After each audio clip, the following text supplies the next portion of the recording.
E como é que foi a semana? Gostaram? Quem veio todo dia aqui? Olha uma galera, hein? Parabéns, eu não vim todo dia. Bom, o tema de hoje é amar é compartilhar. Mas antes de começar o sermão, eu queria dizer para vocês que às vezes eu erro o português, tá? Então se eu falar problema, não repara não. Mas antes de começar o sermão, vamos fazer uma breve oração?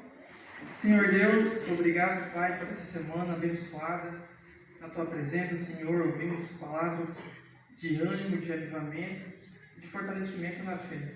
Eu convido, Pai, que Teu Santo Espírito habite em cada coração aqui presente.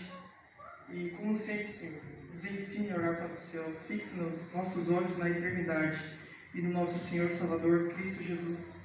No nome dele eu te peço. Amém. Amém. Deixa eu fazer o teste aqui.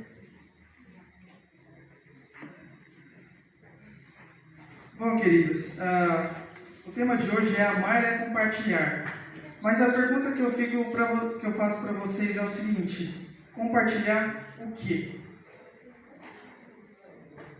É uma boa questão, né? Amar é compartilhar, mas compartilhar o quê?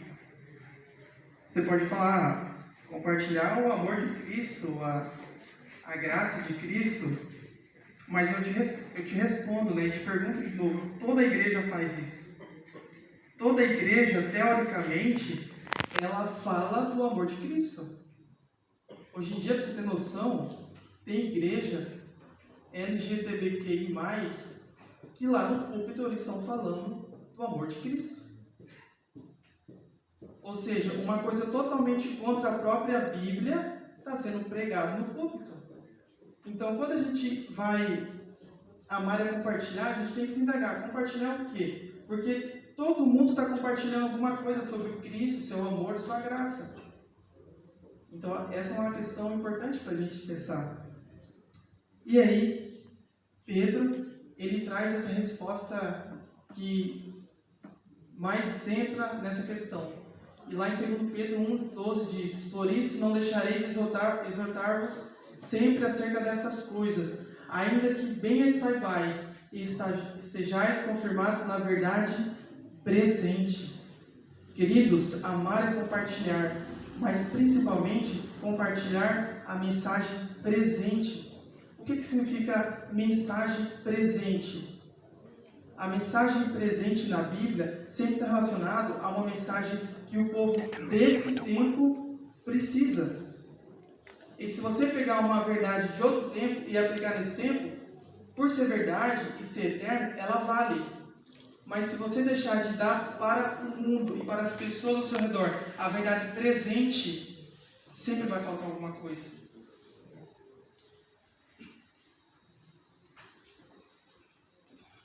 Passa aí para nós, que aqui não está indo.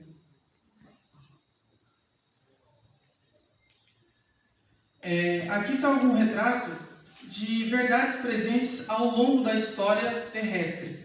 Qual foi a primeira verdade presente na história humana? Foi a verdade de Adão. Quando Adão pecou, o que Deus falou para ele? Que ele mandaria o Messias prometido que morreria no lugar dele. Então, para Adão, aquela era a verdade presente. Se você pegasse e falasse para Adão sobre guardar o sábado, sobre o propriamente justificação pela fé, ele não ia entender nada. Porque a verdade para ele naquele momento não era essa. Era que Deus tinha prometido o Messias, o Cordeiro de Deus. O Evangelho é chamado de proto-evangelho. Depois passou 1000 e poucos anos. Qual que era a verdade do tempo de Noé? A verdade do tempo de Noé era que Deus mandaria o dilúvio para destruir o mundo. Você poderia falar de justificação pela fé, você poderia falar da graça de Cristo, mas se você não falasse do dilúvio, aquelas pessoas iriam se perder. E muitos se perderam. Então a verdade presente, ela tem esse poder de acertar no coração, na alma do povo que vive na terra naquele tempo. A próxima verdade presente é a verdade de Abraão, que é o sistema sacrificial. Ali a morte do cordeiro, logo após vem Moisés. Qual que é a verdade presente do tempo de Moisés? libertação do Egito. Saiam do povo do Egito, saiam do Egito. Deus vai fazer uma nação para vocês. Essa era a verdade do tempo de Moisés, presente. Qual que era a verdade do tempo de Jeremias? Vão para a Babilônia. Não adianta ficar aqui. Não adianta bater de frente contra o rei da Babilônia. Vocês vão para a Babilônia. Qual que é a verdade presente de Esdras? Já é totalmente o contrário agora, né? Reconstruir Jerusalém. Exatamente. Saiam de Babilônia. Se a mensagem presente de Jeremias era vocês têm que ir para para Babilônia, a verdade presente de Esdras era que vocês tinham que sair da Babilônia. Qual que era a verdade presente de João Batista?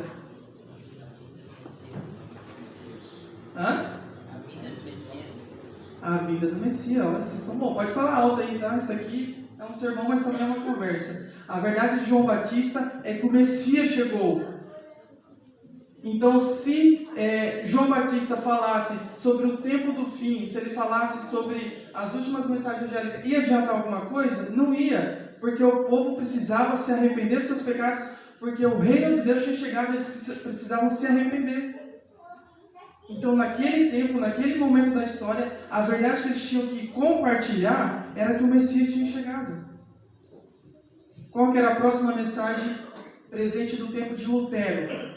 Vamos lá, eu quero a resposta. Salvação pela graça. Salvação pela graça. Justificação pela fé.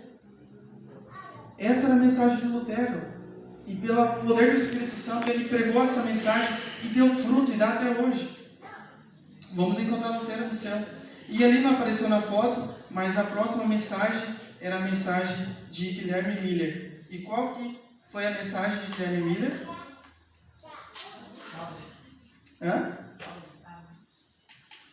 Peguei vocês. A mensagem de Guilherme Miller, ela era: Jesus está voltando. Se prepare, Jesus está voltando. Essa era a verdade para aquele tempo e também para o nosso tempo, porque ali começou, né, o tempo do fim, e essa também é a nossa mensagem. Então, queridos, quando a gente fala aqui amar e compartilhar, a gente tem que saber compartilhar o quê? Se eu não sei o que eu tenho que compartilhar, eu vou ficar igual todas as outras igrejas, falando da graça, do amor de Cristo. Tá, mas e aí, o que vai acontecer depois? Então a gente precisa saber o que compartilhar. E agora eu gostaria de falar com vocês. Chegamos agora, né, depois de Guilherme Miller, no tempo presente, né, 1844 para cá, é já o tempo presente. Aí eu pergunto para vocês, qual que é a verdade presente desse tempo? Alguém acertou aí. Pregar o evangelho a todos. Aqui, acho que foi você, né? As 3 mensagens angélicas. Querido, na Bíblia existem muitas verdades preciosas e eternas. A graça, a crucificação de Cristo, a morte de Cristo na cruz, a volta de Cristo, mas a mensagem presente desse tempo, que o povo aí fora precisa ouvir, é a mensagem, as 3 mensagens angélicas. E agora eu quero dizer para vocês por que as 3 mensagens angélicas, se ela não for pregada, apesar de você falar da graça de Cristo, da morte de Cristo, se ela não for pregada, não vai ter sutil efeito.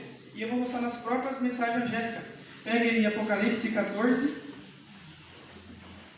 capítulo 14, versículo 7.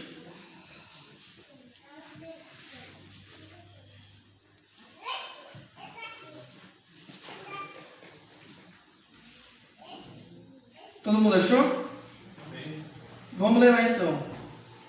Ele disse com voz forte: temam a Deus e louvem a sua glória, pois já chegou a hora de julgar a humanidade. Deus julgar a humanidade. Adorem aquele que fez o céu, a terra, o mar e as fontes das águas.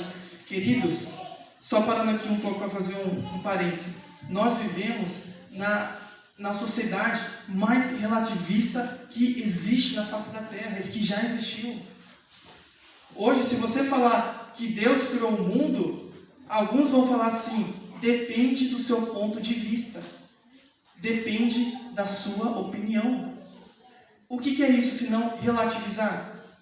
Sabe aquela frase muito comum? Todo caminho, o importante não é a igreja, a religião, o importante é que tudo leva a Deus. negativo. Quem disse isso?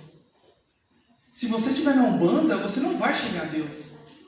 Então, a primeira mensagem angélica é o que? Temam a Deus. Deus criou os céus e a terra. E só Ele é digno de ser adorado. E percebam que ela vai falar assim, chegou a hora de Deus julgar a humanidade. A nossa mensagem, queridos, é uma mensagem de advertência, de juízo.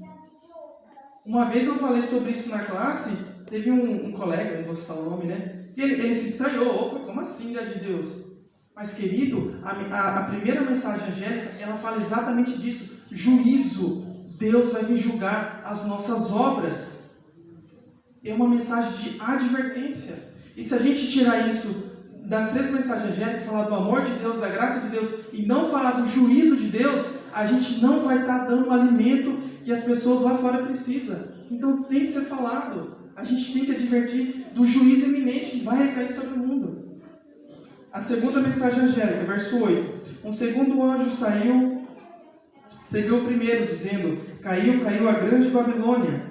Ela embriagou todos os povos, dando-lhe o vinho forte da sua terrível imoralidade. O que esse verso quer dizer? Ele está dizendo que o mundo,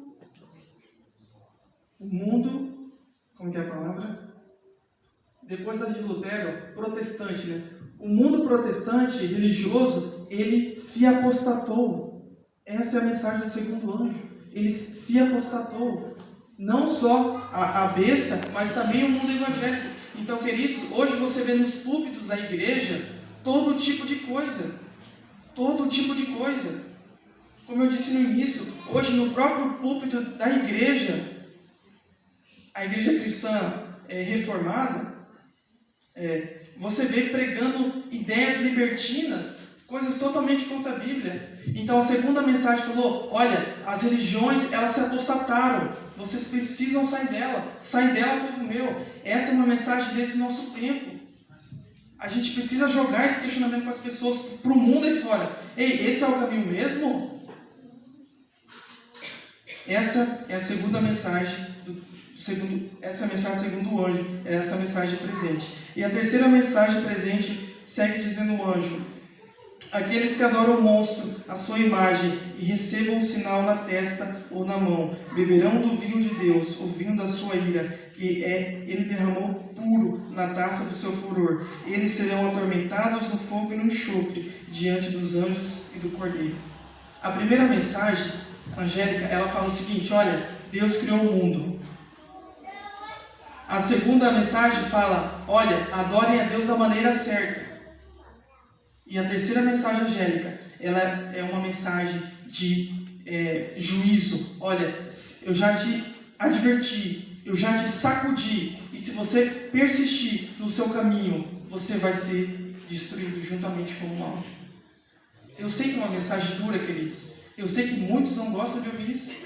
Eu sei que principalmente as pessoas lá fora, elas não querem, não gostam de ouvir isso. Mas é exatamente essa verdade que eles precisam. E é exatamente essa verdade que vai salvá-los. Amém? Amém.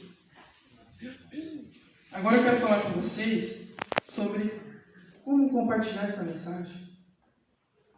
Porque assim, eu vejo que na igreja a gente tem muitos talentos, muitas pessoas com muitos dons e talentos. Mas, querido, se você parar para analisar, Deus não quer que todo mundo seja um pregador aqui na frente. Deus não chamou todo mundo para vir aqui cantar uma mensagem musical. Então, como é que eu vou pregar essa mensagem angélica? Passa aí para mim, por favor. E aí eu pego essa frase aqui do Ortega, que ele diz assim: eu sou eu e as minhas circunstâncias. O que essa frase basicamente quer dizer? Que quando Deus manda a gente anunciar essas mensagens para o mundo, Ele está dizendo para as pessoas à sua volta. Veja, são 7 bilhões de pessoas no mundo, não tem como eu alcançar todo mundo. Mas eu consigo alcançar o meu amigo que está do meu lado. Eu consigo alcançar o meu vizinho. Eu consigo alcançar as pessoas que estão comigo na academia, que eu conheço, no meu trabalho. Então, Deus ele não pede para você ser um pregador eloquente. Ele não vai te exigir isso de você. Ele sabe que às vezes esse não é o seu dom. Mas Ele exige de você que aquelas pessoas que estão ao seu alcance, que você advirta elas e que você exame elas, compartilhando a mensagem desse tempo. E eu queria dar um exemplo do que é compartilhar as pessoas ao seu redor. Olha, a minha avó, se hoje eu sou adventista, eu devo muito isso a ela. E se eu chegar ao céu, e pela graça de Deus eu vou chegar, eu só vou chegar lá por causa dela. E vou te falar, a minha avó, ela não é uma pregadora eloquente. Ela não sabe cantar, ela malemar sabe orar na frente da igreja. Mas sabe qual que era a missão dela? A missão dela era pegar a família dela que estava longe de Deus e fazer de todo o seu esforço para levá-los a Deus. Então a minha avó, ela acordava de madrugada para orar pela gente. A minha avó levava a gente desde criança para a igreja. A minha avó pagava passagem para o Campuri para mim ir para lá e ouvir as mensagens de Deus, a mensagem de esperança e de graça. A minha avó pagava o uniforme, tirava dinheiro de onde não tinha, mas ela falava, eu vou levar vocês a Cristo. E se hoje eu estou na igreja e aqui falando para vocês, em muito eu devo a ela. O que eu quero dizer com isso é que a forma de você compartilhar essa mensagem é dentro da sua circunstância. Não é com eloquência e pregação, mas é você amando a Cristo e fazendo de tudo ao seu alcance para levar essas pessoas ao seu redor a Cristo. A minha avó, ela é tudo para mim, no sentido espiritual, ela é minha mãe na fé, porque se não fosse ela, eu nunca conheceria Cristo. Então, eu considero a minha avó como um anjo de Deus na minha vida. E eu pergunto para você, você tem sido o anjo de Deus na vida de alguém?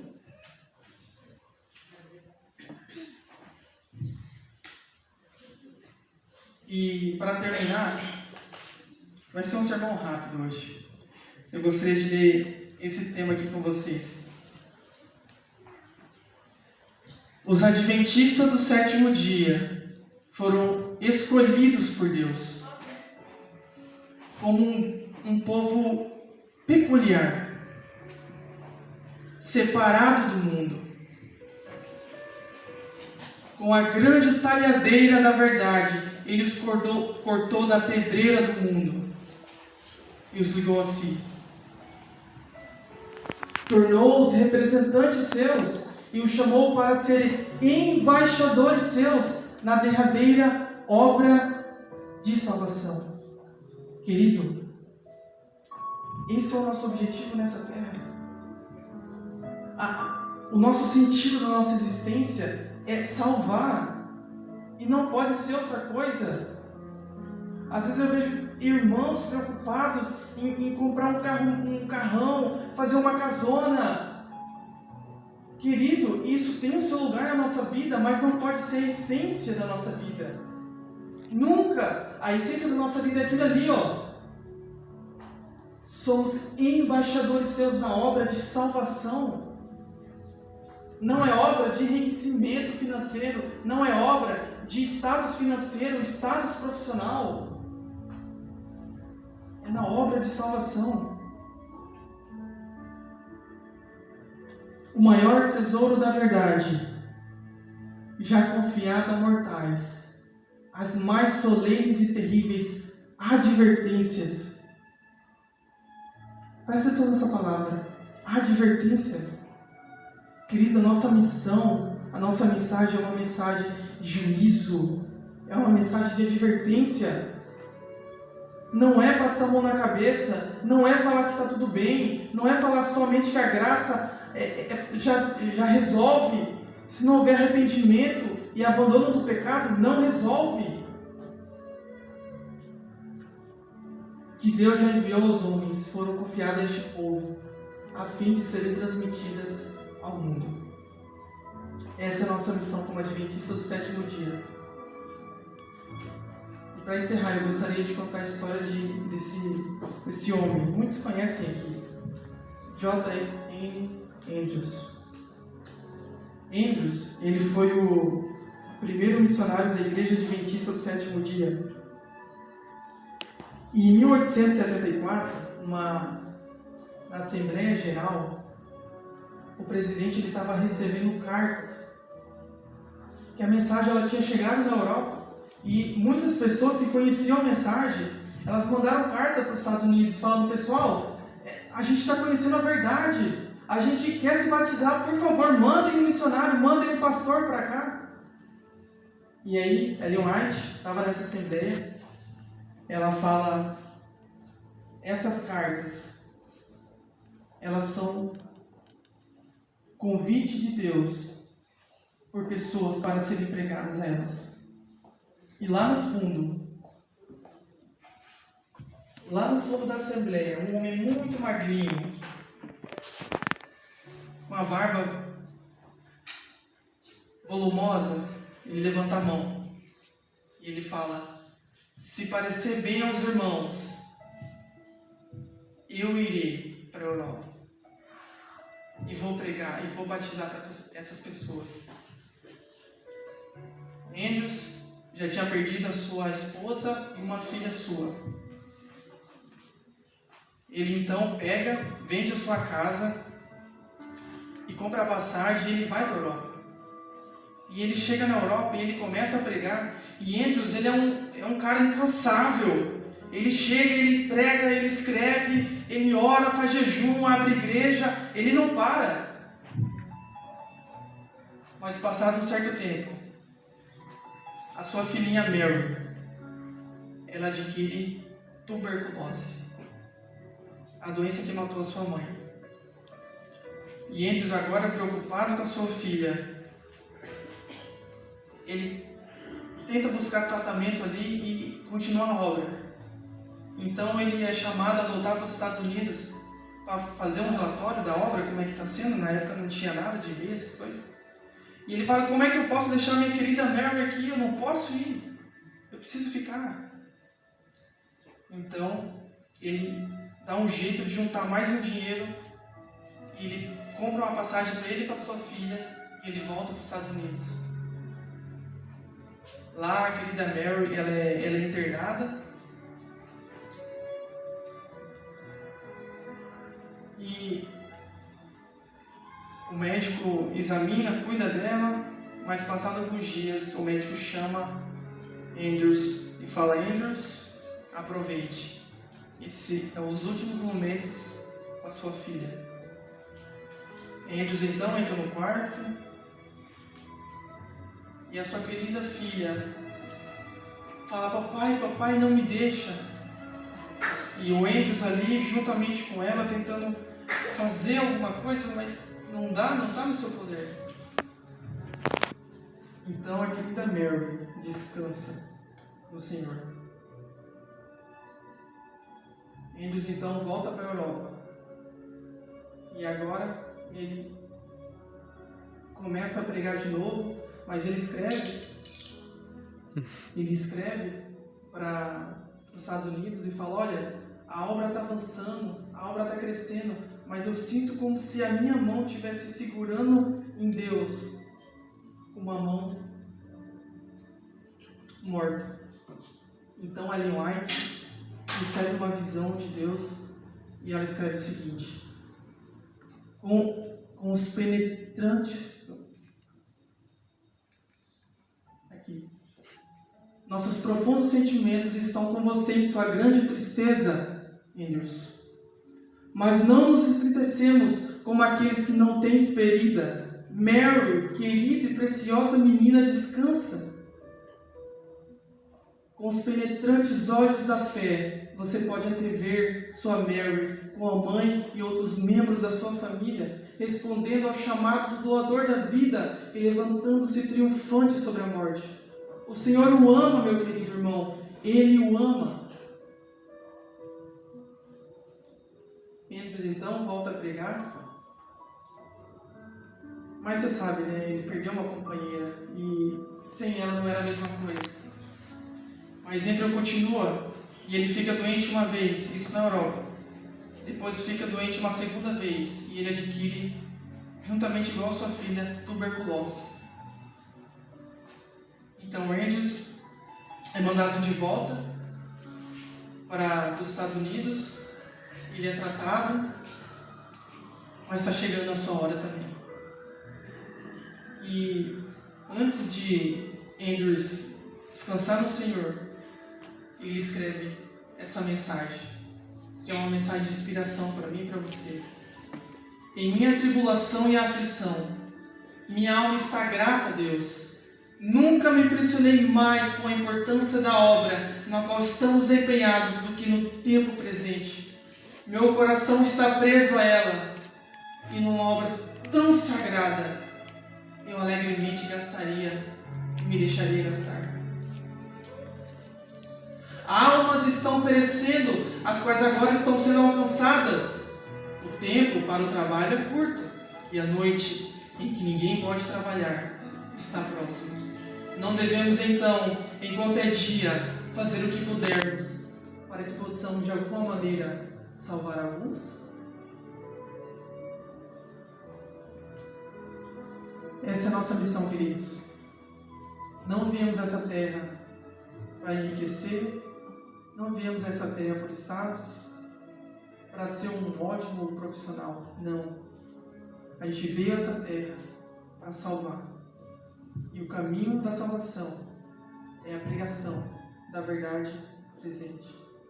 Meu desejo, a minha oração para você é que, assim como o Andrews, você incorpore essa mensagem e que a sua vida seja a própria mensagem desses últimos dias.